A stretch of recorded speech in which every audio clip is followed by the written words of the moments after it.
નમસ્કાર મિત્રો, અ pinch two test ચેનલમાં આપનું સ્વાગત છે। આજે હું નવી એક બહુ જ સુંદર રેસીપી લઈને આવી છું, ટોપરા ઘારી, જેને આપણે દિવાળીમાં કે વાર તહેવારે આપણે બનાવતા હોઈએ છીએ। તો આવી જ નવી નવી રેસીપીઓ શીખવા માટે મારી ચેનલને સબસ્ક્રાઈબ કરવાનું અને લાઈક, શેર અને કમેન્ટ કરવાનું ભૂલશો નહીં।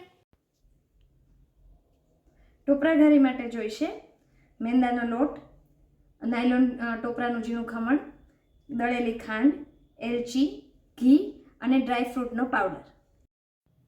સૌથી પહેલાં આપણે ટોપરા ઘારી માટે સ્ટફિંગ બનાવી લઈશું। અમે અહીંયા અડધો કપ નાયલોન ટોપરાનું ખમણ લીધેલું છે, એ લેશું। એને શેકવા માટે સૌથી પહેલાં આપણે 2 ટેબલસ્પૂન ઘી લઈશું।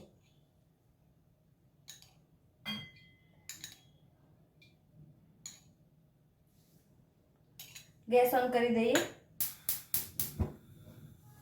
ધીમા તાપે આપણે ટોપરાના ખમણને શેકીશું। થોડો ગુલાબી જેવો રંગ થાય ત્યાં સુધી આપણે એને શેકીશું।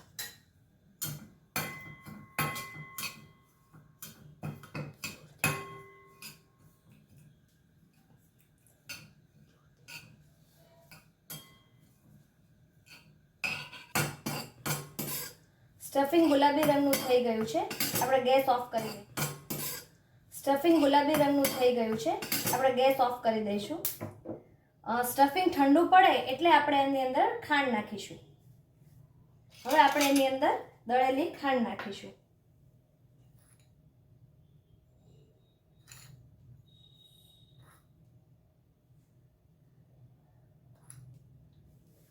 મેં અહીંયા 4 ટીસ્પૂન જેટલી ખાંડ નાખી છે, અડધા કપ ટોપરાના ખમણમાં। તમે તમારા સ્વાદ પ્રમાણે ખાંડને વધતી ઓછી કરી શકો છો। ત્યારબાદ આપણે એની અંદર મેં મિક્સ ડ્રાયફ્રૂટનો પાવડર લીધેલો છે, જેમાં કાજુ, પિસ્તા અને બદામને અને એલચીને ક્રશ કરી લીધી છે,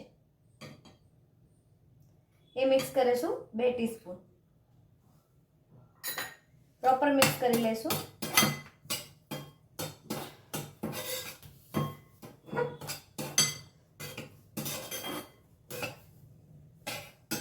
સ્ટફિંગ રેડી છે। હવે આપણે જે ટોપરાની પૂરી એટલે કે ઘારી માટે જે પૂરી વણવાના છે એની માટેનો લોટ માટે મેંદાનો લોટ લેવાનો છે। અહીંયા મેં 1 કપ મેંદાનો લોટ લીધો છે અને તેમાં તમે તેલ અથવા ઘી તેનું કોઈ પણ મોણ તમે નાખી અને એનો લોટ બાંધી શકો છો। અહીંયા મેં લોટ તૈયાર કરી લીધો છે, તમે જોઈ શકો છો કે પરોઠા જેવો લોટ આપણે બાંધવાનો છે। તો અહીંયા એકદમ કૂણો પરોઠા જેવો લોટ બાંધવાનો છે। તમે ઘઉંનો કે મેંદાનો કોઈ પણ લોટ લઈ શકો છો।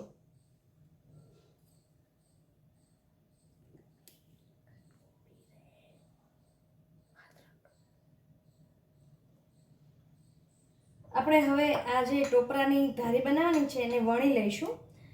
મેં અહીંયા અત્યારે સૂકું ટોપરું લીધેલું છે, તમે એની બદલે લીલું નાળિયેરનો પણ ઉપયોગ કરી શકો છો, પણ લીલા નાળિયેરનો ખમણનો આપણે જે છીણનો ઉપયોગ કરીએ તો એ લાંબો સમય સુધી આપણે રાખી શકતા નથી।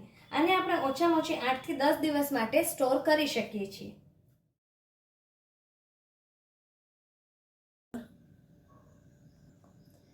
પૂરી વણાઈ ગઈ છે, હવે આપણે અંદર સ્ટફિંગ ભરીશું।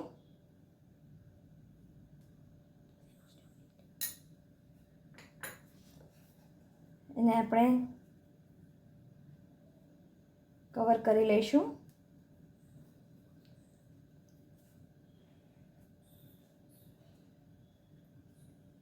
થોડું મેંદાનું મોણ લઈશું જેથી ચોટે નહીં, અને ફરી પાછું આપણે એને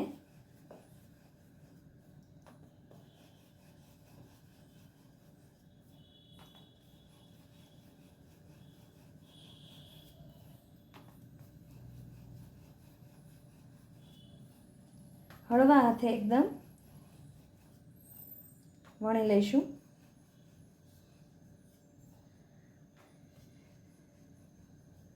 પ્રોપર વણાઈ ગયું છે। હવે અહીંયા એક ખાસ અગત્યની વાત એ કરવાની છે કે તમે આ જે આપણે પૂરી વણી છે એને તમે ઘીમાં તળી પણ શકો છો અને તવી પર શેકી પણ શકો છો। હું અહીંયા તમને શેકીને બતાવવાની છું। તવી ગરમ થયેલી છે, હવે આપણે એને શેકવા માટે એકદમ ધીમા તાપે ગેસ ઉપર તવી મૂકવાની છે. તવી પર આપણે મૂકીશું. હવે આપણે એને શેકવા માટે અહીંયા 1 ટીસ્પૂન જેટલું ઘી લેવાનું છે.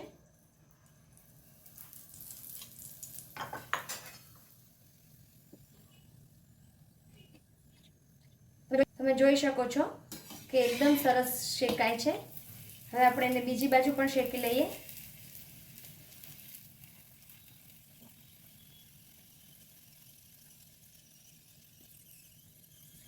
બંને સાઈડ આવી રીતે થોડી બદામી થાય ત્યાં સુધી શેકવાની છે.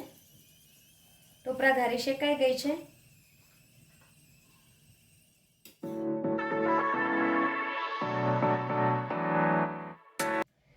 તો મોઢામાં પાણી આવે એવી ટોપરા ઘારી તૈયાર છે. તો મારી ચેનલને સબસ્ક્રાઈબ કરવાનું ભૂલશો નહીં.